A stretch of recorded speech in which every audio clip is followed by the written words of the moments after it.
Comedian Artie Lange has been on TV and radio. He's also been on heroin and suicide watch. But now, Howard Stern's longtime sidekick is back from the dark side and is hosting a new sports radio show with Nick DiPaolo. Here to talk about his indestructible life is Artie Lange. Welcome to the show, Artie.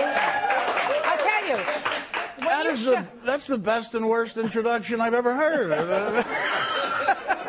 I mean, you know, that's not exactly what you hear when Sarah Jessica Parker comes on a show.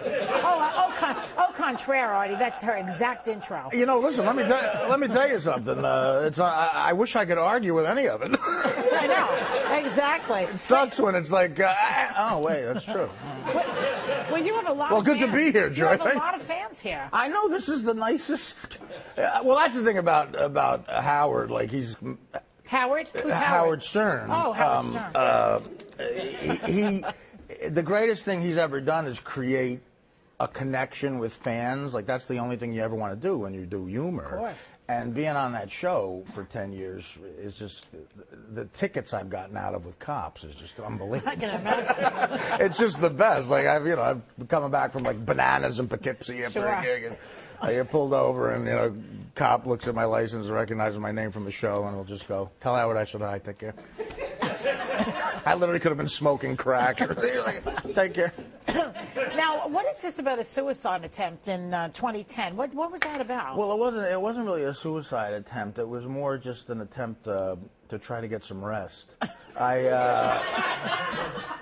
Honestly, like it was a little bit misconstrued. I'm writing a book about it right now, and it's hard to explain. I was tired, and I wanted to get some rest, and I thought if I lost enough blood, I'd get some rest. That's true, you would. And I never thought about what would happen like later. Like, you know, I'm not good at planning ahead.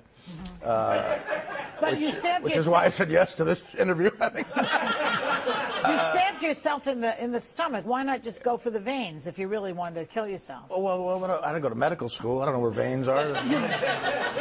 You've watched movies, I'm assuming. Yeah, but there's never a vein thing in it. Slitting the old wrist, remember? I've only seen the Cannonball Run movie, so there's nothing like that.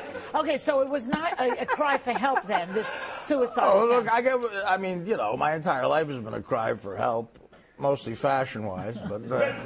What is it that you feel you need help with? Well, Joy, look at me. I mean,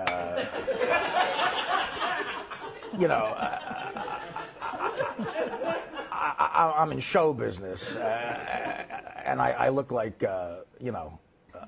I'm here to fix the cable. I was brought up Roman Catholic. I just don't, I want to believe in God. I do. I wish, but, you get that feeling of, I'm just afraid of not believing in God because of hell. Yeah, you'll be punished if you don't believe in God? I just have nightmares of what hell is, and so I try to say I believe in God. Like everyone has their own hell, and to me, I'm like, what if I die and I wake up and I'm in, like, a... Portland. I die and I wake up and I'm in a bathroom on an airplane, okay? Yeah. And right next to me is, like, Newt Gingrich taking a leak. That could be... Just me and him. Yeah. And Satan shows up and says, "Listen, you guys can never leave. I'll see you." And then that's it.